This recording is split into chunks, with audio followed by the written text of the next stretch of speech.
Alice Adams, uh, by Booth Tarkington. A wonderful Pulitzer Prize winner that I'm reading for the second time. I enjoyed it so much on the first occasion. Maybe it's necessary to state from the very beginning that this book wouldn't be published in the present.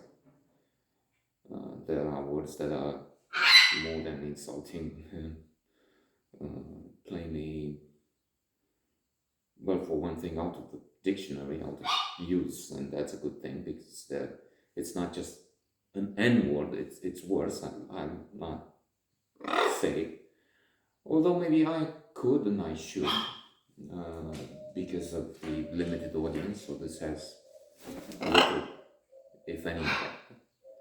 And then it's a question of history.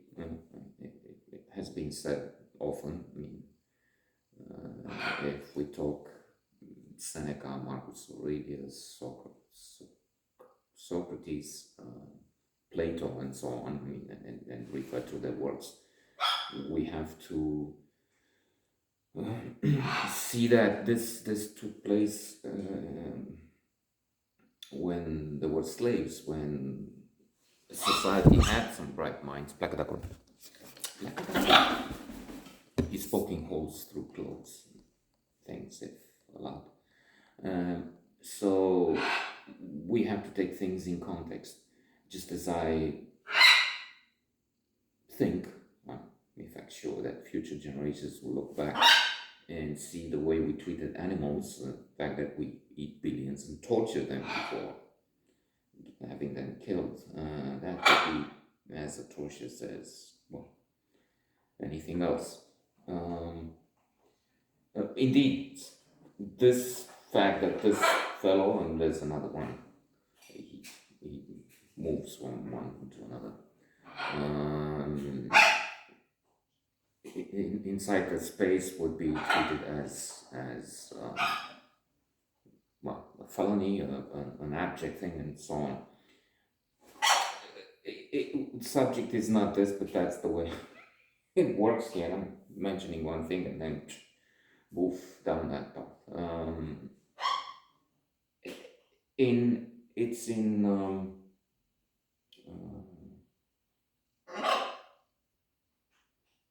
maybe it will come back to me. It's in a book I've read, that this fact that we say, oh, animals in zoos are so bad. Well, think of their life outside in the wild when they all the time they're in anxiety that they will be eaten or they have to eat, and then the cheetahs, think about, have to catch prey, and then most often it's taken away. They die in confrontation with hyenas and lions, and it's a cruel life. They're cruel. Get eaten some. While in the care of humans, they have all they need to eat, and they're not that anxious. True, this guy sees a bird somewhere and then shouts to crack the windows. Again, this is not the subject. He's not taking from the wildlife. He's social. He's doing pretty much what he does in the wild, screaming his head off and just throwing things out. I'm just trying to come back. Splendid novel, splendid, wonderful main character. She has to project an image because they have this big challenge, this problem with money. They can't get access to the things the others have. It's this higher society. I'm not sure about higher society they want to be in, Alice Adams. At 16, she had so many men, well, teenagers interested in coming to see her and trying to seduce her and so on. But now, a little bit later, poof, they're all gone. And it's sad that this dance she has, and that's both hilarious and often extremely sad, which is the miracle of both Tarkington and this wonderful, again, novel to offer so much emotion and to combine it in such a fabulous way. So she pretends she's alone. She doesn't have somebody to invite her for so long, too long, and she's walking around pretending she has someone, but he's just absent for the moment. This complexity of pretense and is again amusing and also makes one feel. Here again, Milan Kundera, as far as I can remember, in The Unbearable Lightness of Being. Oh, there's the other friend. Hammer.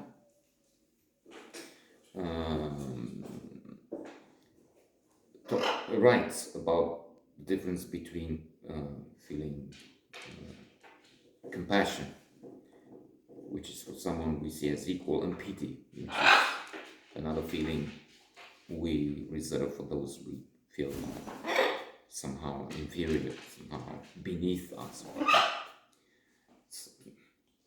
So there's another thing, and maybe I wrap this up because it's getting too long, and then we get distracted.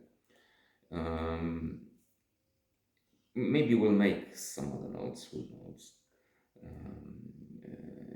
It's this thing that I identify with Mr. Adams. So he's pressed because he's working for this company and doesn't make enough to afford some advantages, some things for Alice, so that she has a different status. The problem could be that she's not pursued by young men because she's not rich enough. Rich enough, wealthy enough, and which is an issue in itself. Positive psychology studies have demonstrated that the happiest people don't have a lot of money in common. They share good connections, strong connections with family and friends, and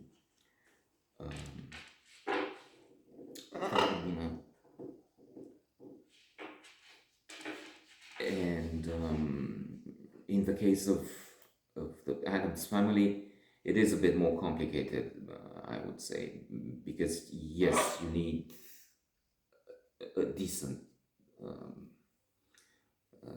standard of living. Being homeless doesn't, of course, ensure happiness. On the contrary, it's a big challenge in so many ways.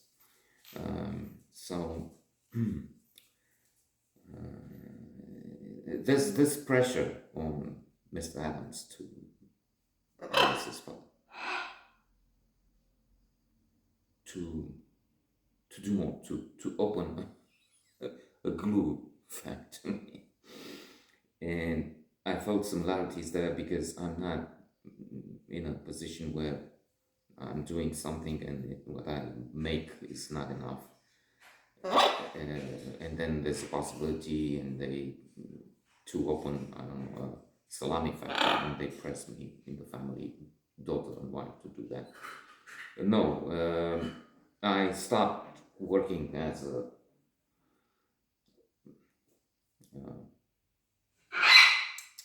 tools operator in some ways, and then I had an investment and that paid, and I felt, well, that's good enough. So, mea culpa, I should have tried more. When I did put my thing online, it didn't seem at the age of 40 something that there will be any takers, and so there it is. Let's and with the powers and say, this is wondrous, this is fabulous. Read, fabulous read.